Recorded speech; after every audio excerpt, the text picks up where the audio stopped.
সর্বনাশ। বাংলাদেশ ক্রিকেট বোর্ডের নির্বাচনটা তো শুধুমাত্র আর আমাদের দেশের পরিসীমায় আটকে থাকলো না, এটা এখন আন্তর্জাতিক ক্রিকেট আঙ্গনেও চলে গেল। কতদূর? বিরাট কোহলি পর্যন্ত। কেননা এইবারের এই নির্বাচন নিয়ে বিরাট কোহলির কাছে নালিশ করা হয়েছে। নালিশ কে করেছেন? তামিম ইকবাল করেছেন। আর কোহলি সেটা কার সঙ্গে আলোচনা করেছেন?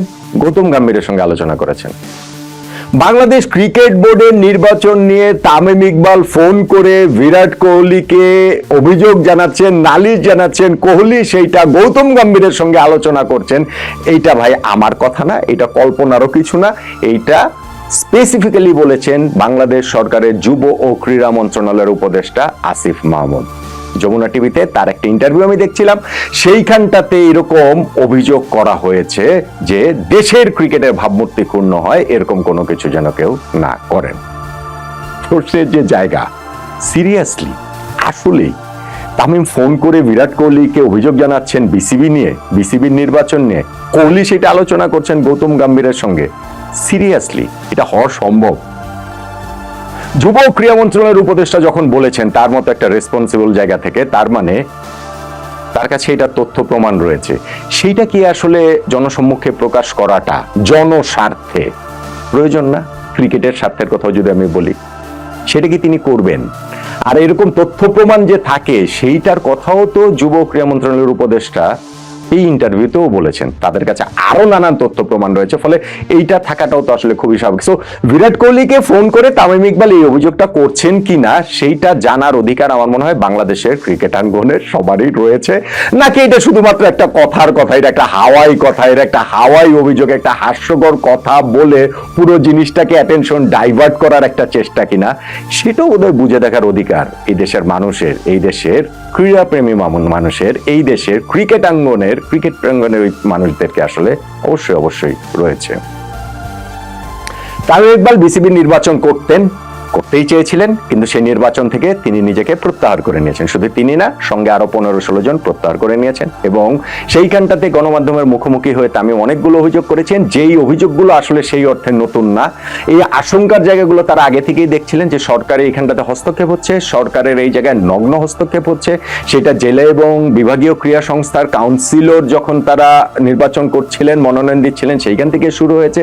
এখন ক্লাব ক্যাটাগরিতে তারা যেইভাবে চাইছেন, যেভাবে ইলেকশন করতে চাইছেন, স্পেশালি ওই 15টা ক্লাব, তাই সেই 15টা ক্লাবের কাউন্সিলরশিপ থাকবে কি থাকবে না, এইটা নিয়ে সমঝোতা হলে একরকম, সমঝোতা না হলে একরকম, বিভিন্ন সময় বিভিন্ন যে ডিসিশন চেঞ্জ। তো ফাইনালি গিয়ে তামিম এবং আরো এরকম 15-16 জন তারা আসলে সিদ্ধান্ত নিয়েছেন যে এই বিসিবি নির্বাচনে তারা অংশ নেবেন না।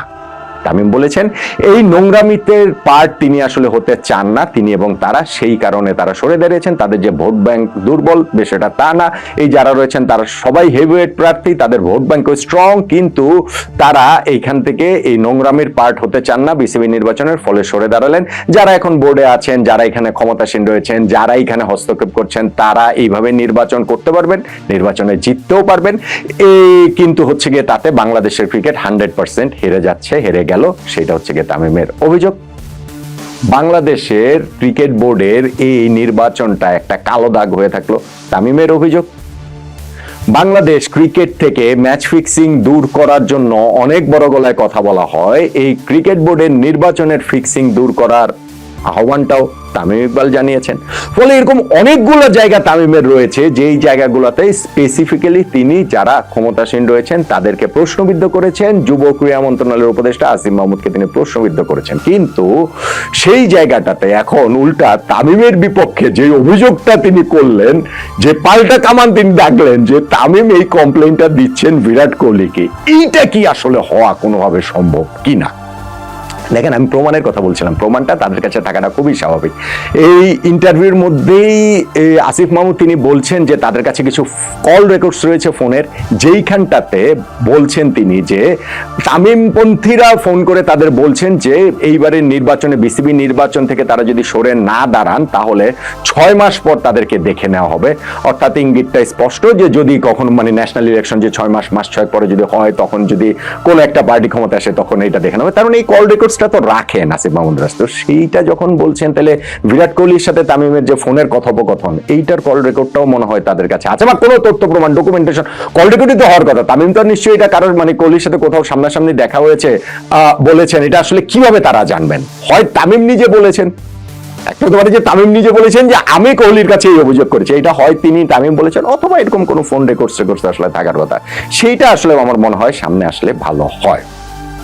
এই বিসিবি নির্বাচনটা নিয়ে আসিফ মাহমুদ বলছিলেন যে আজকে ভোর 6টা-7টার সময়ও বেশ কিছু যারা এই পদপ্রার্থী রয়েছেন বিসিবি নির্বাচনে তাদের সঙ্গে কার কথা হচ্ছিল যে আমিনুল ইসলাম বুলবুল ভাই, যিনি বোর্ডের সভাপতি এখন রয়েছেন, সামনের 6 তারিখে ইলেকশনের পরও থাকবেন, সেই সভাপতির সঙ্গে যেন একটা লিয়াজও করে দেওয়া হয়, এরকম কথার টোনটা, যে পরে বোর্ডে তারা কোন কমিটিতে থাকবেন, কোন জায়গাটাতে কাজ করবেন। উপদেষ্টার সঙ্গে ভোর 6টা-7টার সময় কথা হয়েছে এবং তিনি খুবই সারপ্রাইজড হয়েছেন যে এরকম অনেকেও যখন মনোনয়নপত্র প্রত্যাহার করে নিয়েছেন। আমাদের এই যুব ক্রীড়া মন্ত্রণালয়ের উপদেষ্টা তিনি কিন্তু আসলে খুবই কর্মঠ, এবং সেই ভোর 6টা-7টার সময়ও তার এত সময় রয়েছে এই বিসিবি নির্বাচনের পরের কমিটিতে কারা নির্বাচিত হবে এবং নির্বাচিত হয়ে আসার পরে কারা কোন কমিটিতে কি কাজ করবে, সেই আলোচনাটা ভোর 6টা-7টার সময় তিনি করেন। আমরা একটু কিছুদিন আগে দেখেছিলাম না যে অনেক সময় তার কাজ করতে করতে একেবারে ভোর হয়ে যায়, তখন নীলা মার্কেটে গিয়ে হাঁসের মাংস খান, আর যদি বেশি ভোর হয়ে যায় তাহলে হোটেল ওয়েস্টে নিয়ে যে খাওয়া দাওয়া করেন। সো ভোর আজকে 6টা-7টা, এটা কি ভোর হয়েছিল না বেশি ভোর হয়েছিল? তখনও কি তিনি ঘুমাননি, নাকি হচ্ছে গিয়ে এই ক্রিকেট বোর্ডের নির্বাচনটা নিয়ে তিনি এত ব্যস্ত রয়েছেন যে ওই সময়ও তাকে ফোনে ওই যোগাযোগের জায়গাটা রাখতে হয় যে পরের কমিটিতে কে কোন দায়িত্বে থাকবে? সো এই পর্যায় পর্যন্ত যখন তিনি চলে গেছেন, তার মানে এটা খুঁটিনাটি অনেক কিছুর জায়গাটাই তো তার এই নখদর্পণে রয়েছে, বা তার এই এখতিয়ারের মধ্যে রয়েছে যে কোথায় কি হচ্ছে না হচ্ছে। সো তামিমদের যে অভিযোগগুলো রয়েছে সেই অভিযোগগুলোর ব্যাপারে কিন্তু আরো সুষ্ঠু, আরো ক্লিয়ার আইডিয়া থাকা উচিত। দেখেন এখন মানে ক্লিয়ারলি ওইটার হচ্ছে কেউ জবাবদিহি করা উচিত। বাংলাদেশ ক্রিকেট বোর্ডের এই নির্বাচন থেকে যারা মনোনয়নপত্র উইথড্র করে নিয়েছে, উইথড্র করার পর নেওয়ার পর আমরা যেটা দেখতে পাচ্ছি, ধরেন এই ক্লাব ক্যাটাগরি 12 জন পরিচালক নির্বাচিত হবেন, তার মধ্যে এই মুহূর্তে রয়েছেনই মাত্র 16 জন। আমরা জানি না 6 তারিখের এই নির্বাচনে ব্যালট বক্সে তাদের নামটা হয়তো থাকবে, কিন্তু আরো কেউ যদি এখান থেকে নাম প্রত্যাহার করে নেন, কারণ তামিমরা একরকম অভিযোগ করেছেন, আসিফ মাহমুদ একরকম অভিযোগ করেছেন। আসিফ মাহমুদ অভিযোগ করেছেন যে তামিমরা নির্বাচন থেকে সরে যাওয়ার জন্য অনেককে চাপ দিচ্ছে, আর তামিমরা অভিযোগ করছেন যে নির্বাচনে থেকে যাওয়ার জন্য অনেককে চাপ দিচ্ছেন হচ্ছে কি এই সরকারের পক্ষ থেকে। এখন এই চাপাচাপির মধ্যে গিয়ে যেই চাপ জয়ী হবে, সেই জয়ী চাপে যদি আরো কেউ এইখান থেকে নাম উইথড্র করে নেয়, এই 12 জনের যদি কম জিনিসটা যদি হয়ে যায়, অফিসিয়ালি সেটা উইথড্র করে নিতে পারবে না, ব্যালট বক্সে তাদের নাম থাকবে, কিন্তু সেই ক্ষেত্রে আসলে হবেটা কি? নির্বাচন নিয়ে আরেকটা জটিলতার জায়গা তৈরি হবে না? আমাদের ওই যে ক্যাটাগরি 1 জেলা এবং বিভাগীয় ক্রীড়া সংস্থা থেকে যে 10 জন পরিচালক হবেন, তার মধ্যে 6 জনই দেখলাম যে বিনা প্রতিদ্বন্দ্বিতায় এরই মধ্যে নির্বাচিত হয়ে গিয়েছেন। সো সেই জায়গাটাতে যেই ইলেকশন উৎসব মুখর পরিবেশ, বিসিবি নির্বাচন প্রথমবারের মতো হচ্ছে, এত বছরের মধ্যে প্রপার ইলেকশন হবে, সেই জায়গাটা কি আসলে থাকছে? সেই জায়গাটা তো আসলে থাকছে বলে মনে হয় না। তবে অ্যাটেনশনটা আমার কাছে মনে হয় যে ডাইভার্ট হয়ে গেছে এখন, যখন বিরাট কোহলির কথা বলে দিয়েছেন তিনি হচ্ছে গিয়ে এই আসিফ মাহমুদ। তিনি বলছেন যে কেউ একজন ফোন করে বিরাট কোহলির কাছে অভিযোগ করেছে, বিরাট কোহলি সেটা গৌতম গম্ভীর। এই বিরাট কোহলি এখন থাকেন ইংল্যান্ডে, সেই ইংল্যান্ডে তামিম তাকে ফোন করে বাংলাদেশ ক্রিকেট বোর্ডের নির্বাচন নিয়ে বিচার দিয়েছে, অভিযোগ করেছে, নালিশ করেছে। বিরাট কোহলি সেটা ওইখান থেকে এশিয়া কাপ খেলছিল যে ভারত দল, আমি জানি না এই গত 1-2 দিনের মধ্যে যদি বিচার দেয় তামিম, তাইলে হচ্ছে গিয়ে এশিয়া কাপের পরে, তা না হলে তো এশিয়া কাপের মধ্যেই ওইখানটাতে গৌতম গম্ভীর ভারতীয় ক্রিকেট টিমের কোচ তাকে ফোন করে বিরাট কোহলি আবার সেটা জানাচ্ছেন, এবং এইটা নিয়ে ভারতীয় ক্রিকেট অঙ্গনে আলোচনা ছড়িয়ে পড়েছে। বিরাট কোহলির সাথে গৌতম গম্ভীরের যে সম্পর্কের মাত্রাটা, সেইটাও তো বোধহয় আমরা জানি। সো সবকিছু মিলিয়ে এই অভিযোগটা কতটুকু সত্য, যেহেতু তাদের কাছে ফোন রেকর্ডস থাকে বলছেন, সেহেতু আমার কাছে মনে হয় যে ওই জিনিসটা আসলে ক্লিয়ার করলে এটা আসলে বোঝা যেত যে না, সত্যি সত্যি যে দেশের ভাবমূর্তি তামিম ইকবাল ক্ষুণ্ণ করছেন কি না। গত কয়েকদিনে আমরা দেখতে পেয়েছি যে প্রথমে সাকিব আল হাসানের বিপক্ষে তিনি স্ট্যান্ড নিয়েছেন, কড়া স্ট্যান্ড নিয়েছেন। আমি আসিফ মাহমুদের কথা বলছি, যুব ক্রীড়া মন্ত্রণালয়ের উপদেষ্টার কথা বলছি। সাকিবকে বাংলাদেশে জাতীয় দলের জার্সিতে যেন আর কখনো খেলতে না দেওয়া হয়, সেই নির্দেশনা বিসিবিকে দিবেন, এইটা তিনি বলেছেন। আর এখন তিনি হচ্ছে গিয়ে বিসিবি নির্বাচনের এই প্রক্রিয়ার মধ্যে তামিম ইকবালের বিপক্ষে স্ট্যান্ড নিয়েছেন। এবং তামিমকে নির্বাচনটা থেকে তামিমকে সরে যেতে বাধ্য হয়েছেন বা ফোর্স করা হয়েছে, ওরকম একটা জায়গায় ঠেলে নিয়ে যাওয়া হয়েছে। সো বাংলাদেশ ক্রিকেটে সাকিব তামিম এত বড় নাম, এত বড় তাদের হচ্ছে গিয়ে বাংলাদেশ ক্রিকেটে অবদান, কিন্তু সেই তাদের চেয়েও যখন এখন বড় সুপারস্টার হয়ে ওঠেন যুব ক্রীড়া মন্ত্রণালয়ের উপদেষ্টা আসিফ মাহমুদ, এবং সেই দুইজনকে তিনি মোটামুটি 2-3 দিনের মধ্যে সাকিব তামিমকে খারিজ করে দেন তিনি, সেইটাতে তামিমের বিপক্ষে এখন এরকম অভিযোগের জায়গাটা পর্যন্ত আসে যে বিরাট কোহলিকে ফোন করে তিনি বাংলাদেশ ক্রিকেটে বদনাম করছেন, বিসিবি নিয়ে নালিশ দিচ্ছেন। এই জিনিসগুলো যদি ক্লিয়ার না করা হয় তাহলে এই পরিস্থিতিটা আরো বেশি ঘোলাটে হতেই থাকবে।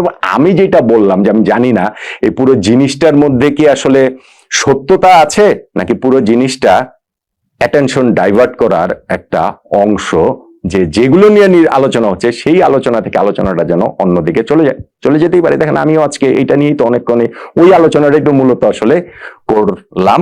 সো কোহলিকে যদি তামিম ফোন করে তার এই অভিযোগের কথা জানায়, তাহলে আমি মনে করি যে যুব ক্রীড়া মন্ত্রণালয়ের উপদেষ্টা সেটা শুধুমাত্র একটা ইন্টারভিউতে শুধু কথার কথা না বলে সেই প্রমাণটাও আসলে হাজির করা, উপস্থিত করা উচিত বলে আমার আন্ডারস্ট্যান্ডিং।